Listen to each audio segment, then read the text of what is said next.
નમસ્કાર મિત્રો, અત્યારે અમે ખેતરે મગ વાઢી રહ્યા છીએ। તમે જોઈ શકો ખર કેવું છે, દમદાર ખર છે ને અહીંયા તમે જોઈ શકો આ શું કરી રહ્યા છે।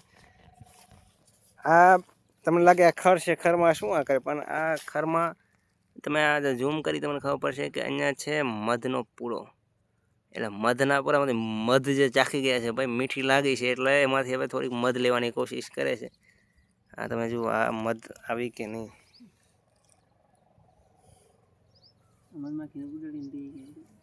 એ કરીને ઓલો તો જ ભાગે। એટલે આ જો મધમાખીને ભગાડવી હોય ને મિત્રો, તો એક જ જે છે કામ એ કારગર સાબિત થઈ શકે એ છે ધુમાડો કરવો। ધુમાડાથી આ મધ ભાગી જાય અને તમારા હાથમાં ઓલા ગ્લાવ હોય એ હોય આમ પહેર, તમે આરામથી એને મધ પૂરો ઘણો નાનો છે એટલે એ તમે કરી શકો।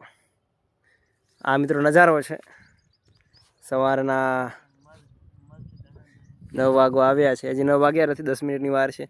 પણ તમે જોઈ શકો ખર જુઓ તમે, આ લાંબડી એને કહેવાય મિત્રો, લાંબડી। આ ધોરા કલરનું જે હોય ને એને લાંબડી કહેવાય અમારી ભાષામાં, અને જે અહીંયા મોટા પ્રમાણમાં છે તમે જોઈ શકો।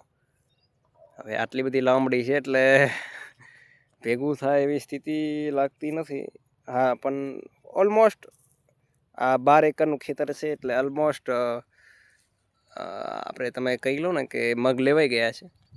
પણ મગ એટલી એવી મુશ્કેલ સ્થિતિમાં લીધા છે ને કે જો આવા મગ 20-25 એકરમાં જ ને તો એટલો સમય લાગે, એટલો ત્યારે લાગ્યો છે 25 એકર જેટલો 11 એકરમાં। પણ તમે જ્યાં સુધી જોઈ રહ્યો છો આ સામે એ ટેકરાથી લઈને સામે ઓલું ઝાડ છે અને ત્યાં ઝાડ છે, આ ઝાડ છે, આખી જે ખેતરની સીમા છે એ આપણા ખેતર સુધી વિસ્તરિત, એટલે એટલું આપણું મોટું વિશાળ ખેતર છે, ઓલમોસ્ટ 11-12 એકરનું હશે।